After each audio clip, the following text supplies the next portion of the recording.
Hi, this is Dylan Kramer with Benchmark Mortgage, and I am joined today by Jim Droske of Illinois Credit Services. Jim is a fantastic resource in the business, and I always like to get everybody showcased with professionals I know and I've worked with over time. The only credit service that I've recommended that's been credible is Jim's company, but more importantly, Jim's going to talk a little bit about credit and how it affects the current market today. Jim's got a lot of credibility in my mind.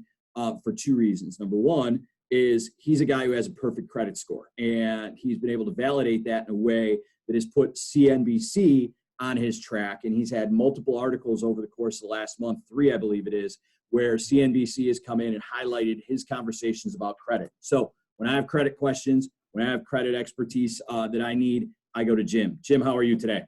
I'm really well, Dylan. Thanks for having me. I'm glad to do it, man. Much appreciated. Yep. I am interested in talking today specifically about what's happened in the mortgage lending business and how it's related and changed how important credit is for those of us who are in the mortgage space. At my company, we've had a shift and then a shift back in the last 2 weeks where we said, hey, your FHA borrowers are going to move and they're going to have to not have a minimum 620 score, but they're going to have a minimum 680 score. And then we've come back and said, hey, we're going to shift that a little bit. And now on a case-by-case basis, we'll look at the scores between 620 and 680. But it's really highlighted how important it is to have your credit in line. So Jim, talk a little bit about the basics of credit and how credit's put together. Can you do that for us to tee this up? Sure, absolutely. Well, first of all, there's a lot of information that's flying around on the news stories and on social media and things.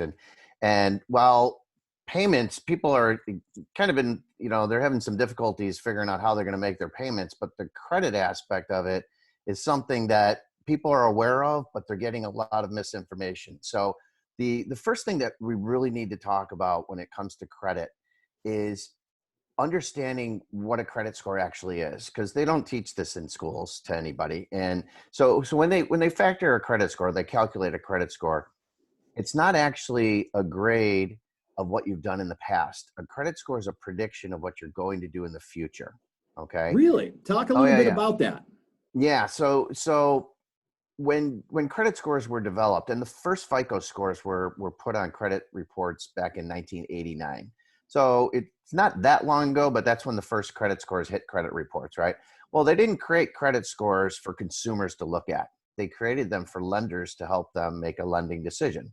And when lenders are trying to make a lending decision, they're trying to figure out, hey, if I give you money, are you likely to pay me back, right? So a FICO score is a very particular calculation. It's an algorithm that is predicting the likelihood that the consumer is going to be 90 days or more delinquent within the next 24 months from the day the credit report is pulled. It's predicting what you're going to do in the future, but it's using everything it sees on that credit report to make those predictions. So it's looking for clues of anything good, anything bad, how things are trending.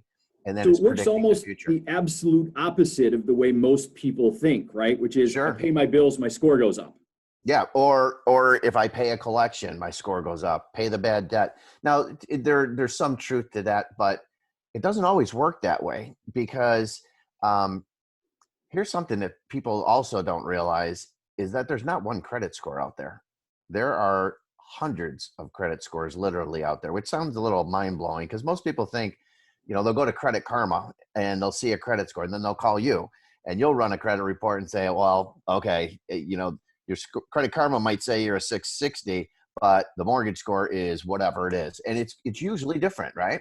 I'm so happy you covered that, because I was just thinking as you kind of waded into the beginning of that we have that all the time, right? People get a Credit Karma score, or they get a credit score on their credit card bill, and they'll absolutely call us and say it's X, and we run for the mortgage and it's 30 points lower, and they don't understand why. So talk a little bit about that. Yeah. So how else, if Credit Karma or any online site says, here's your credit score, why would a consumer assume that's not the credit score, right? And so, of course. But no credit score is actually wrong. Credit scores are a prediction, right? Or not just a prediction, it's an opinion, right? So if you think about it in these terms, there's a different likelihood of paying your credit card on time versus paying your mortgage on time, right?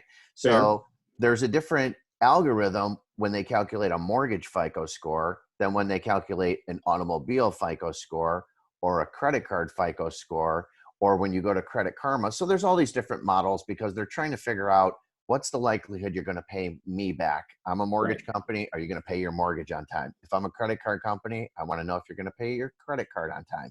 So there's a lot of similarities to those scoring models, but they can be very, very different. And at the end of the day, if somebody's applying for a mortgage through you, the only scores that truly matter are the mortgage scores. So when the scoring models look at the credit report, and scoring models are not people. These are computers. Right. These are program computers. They're algorithms, and they don't know common sense. They know what they're told to do. And they look at information on the credit report, and that's it. It's either there or it's not there. It's all in codes. And we'll talk about the coding.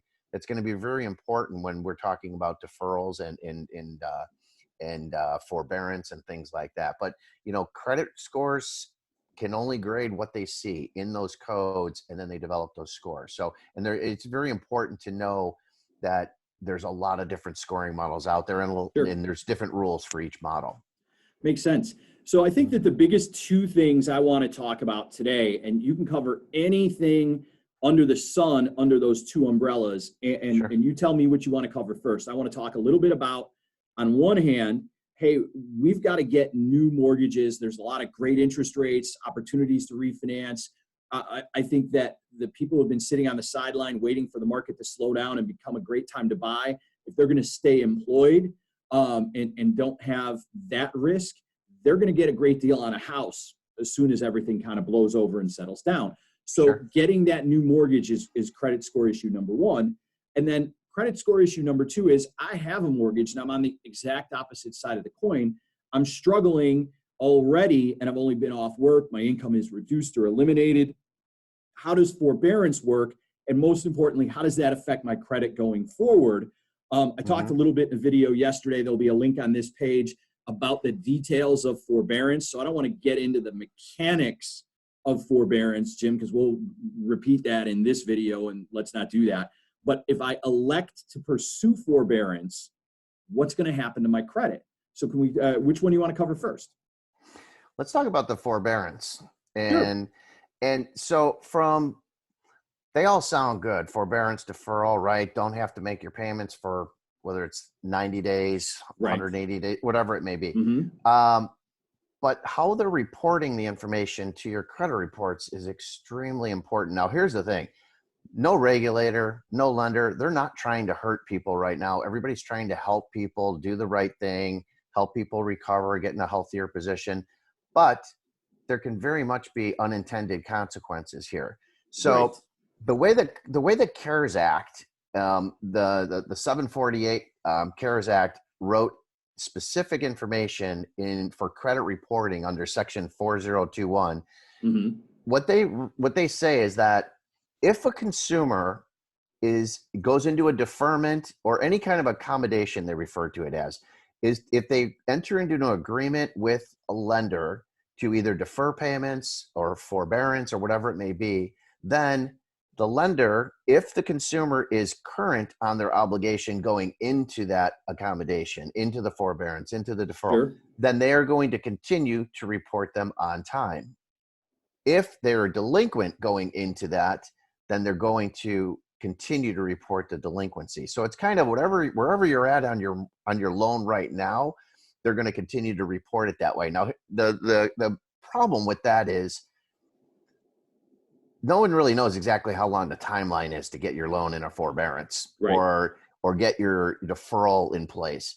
And the problem with that is that your late payments, you are considered late on a credit report as soon as you are 30 days past due from the due date.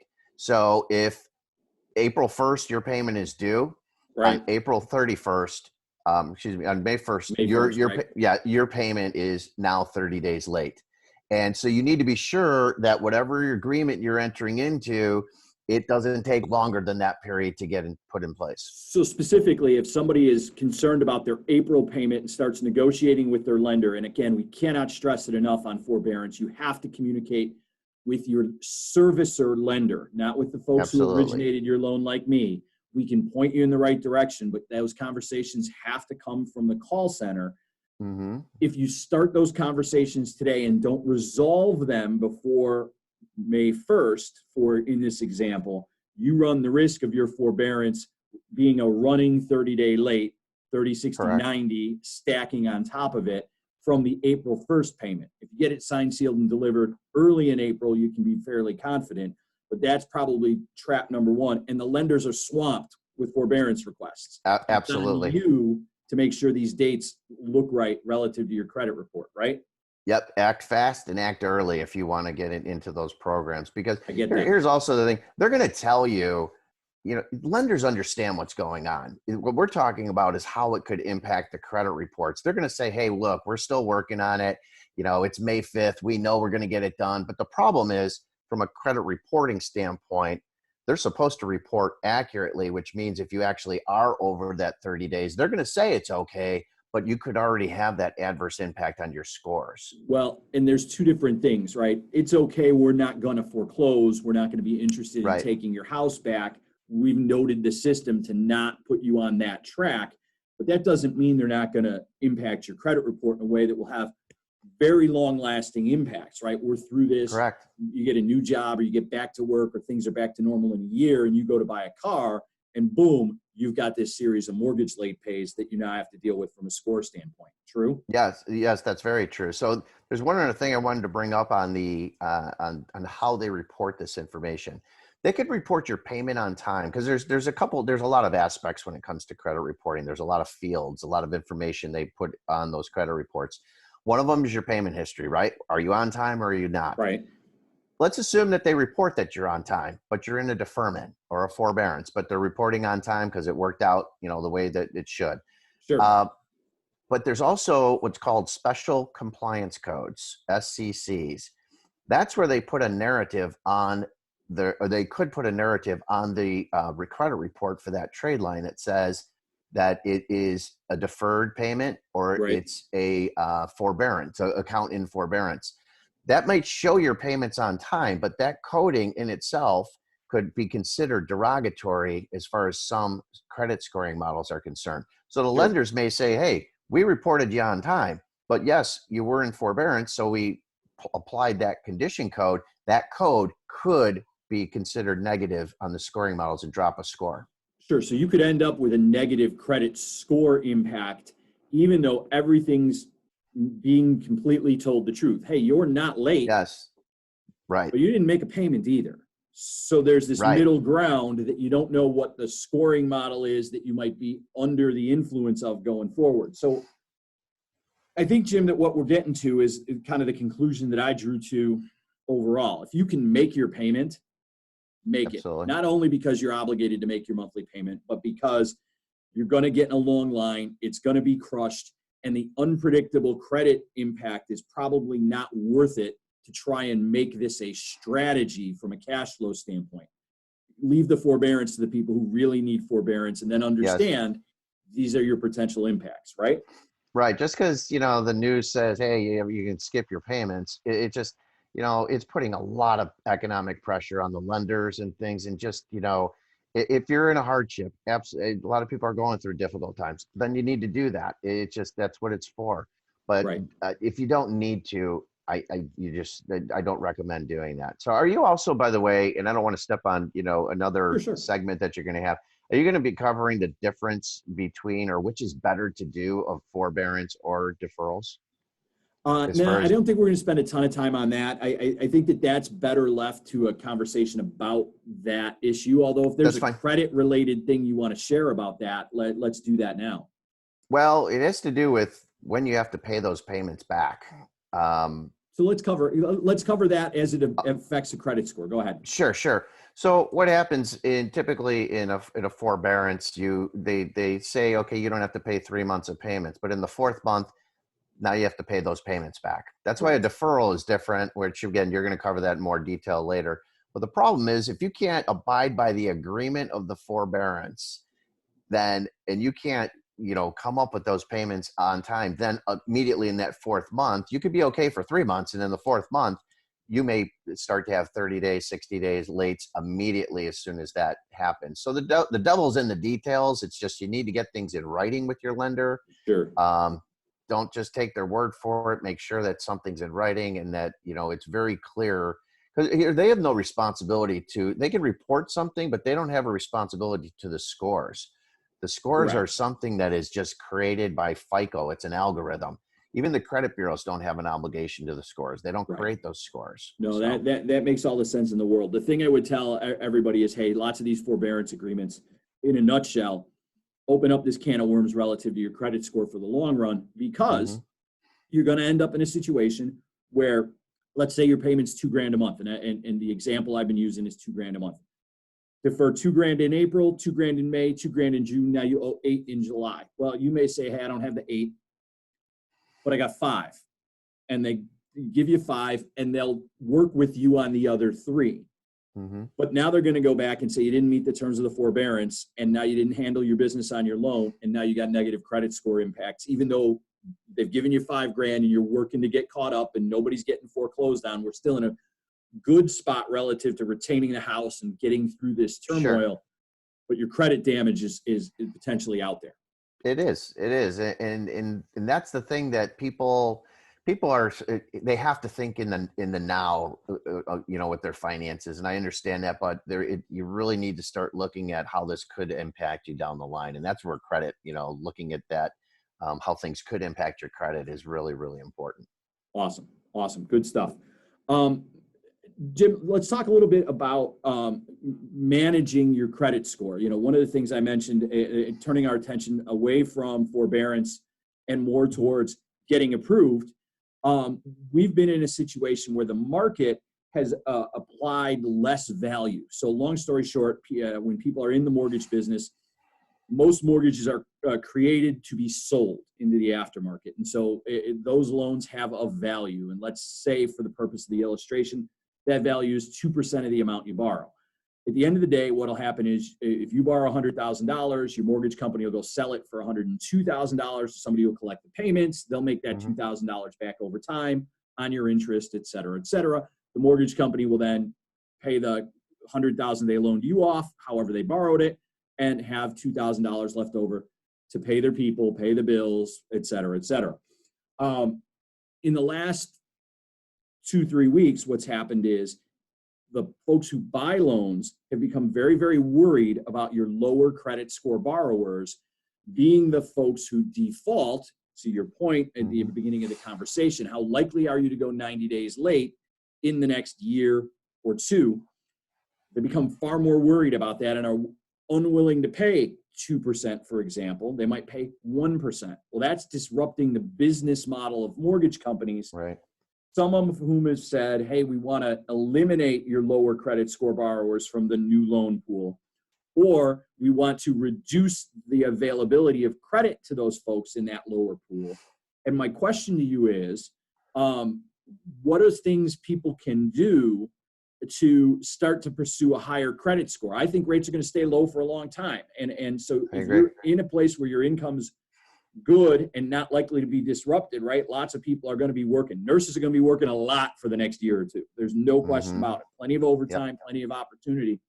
But they're also not at home to take care of their bills on a day in, day out basis because they're working like slaves. So how are we going to turn around and affect credit scores positively to get people qualified?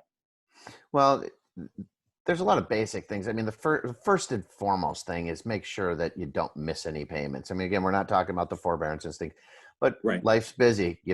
Nurses and first responders, they're working hours. If you don't lose track of paying a payment on time, you can't ask for forgiveness later on a credit report.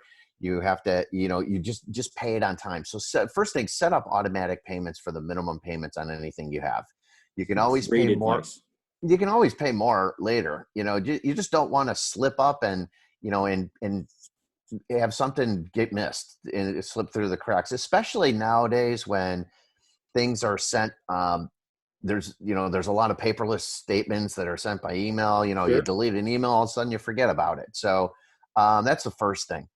The other thing is, and this is not always easy, but let's assume that income isn't necessarily disrupted. You want to keep your balances on your credit cards as low as possible in relation to your credit limits. That's a big part of the FICO scoring models. Talk a little more in detail about that. I know there's a general ratio that is really, really one that is kind of optimal for credit scoring. Sure, absolutely. So first off, this category we're talking about, it's called debt utilization. There's a lot of components to it, but let's call it credit cards almost exclusively for right now. So if you have a $1,000 credit limit and you owe $500, you're at 50% utilization. Okay. So they're going to add up all of your credit cards and all of your credit limits, and they're going to do a aggregate calculation to come up with that percentage. Right. So first off, don't close any credit cards. Absolutely, because you're going to remove part of your credit limits from that calculation. You don't want to do that. So the higher that you get to the credit limit, the more your scores are going to be adversely impacted. And here's the reason why. Remember, we were talking about credit scores are predicting likelihood of you defaulting in the future. Well, right. If you think about it, what's the first thing that typically happens before someone starts to default on a credit card? They start maxing out the balance until they make smaller payments and they still spend the same amount of money on the card. They can't keep up, right? I mean, right. the credit reports don't know if someone's working or not working. That's important.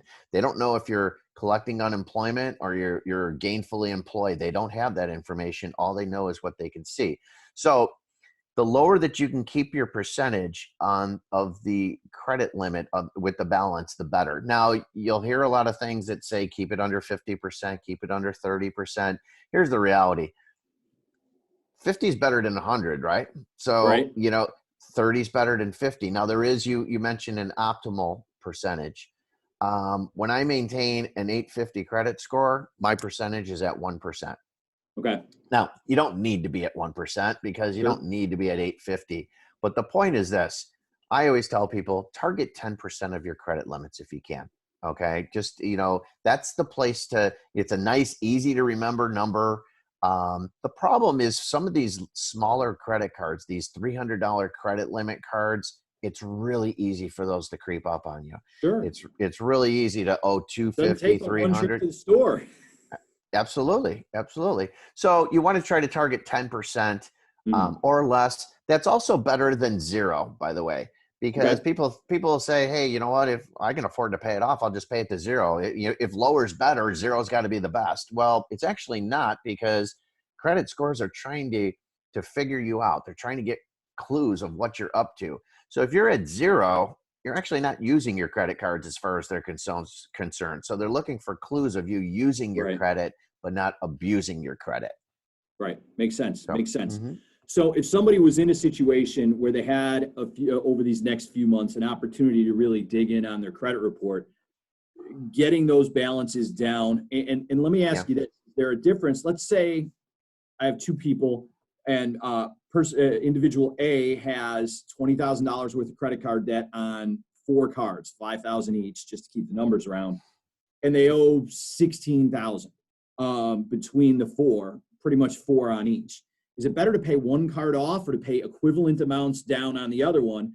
Or person B, who ends up in a situation where they owe the same 16 and they pay the same amount of money, but they pay it towards 2 or 3 of those cards and leave a high balance on one of them.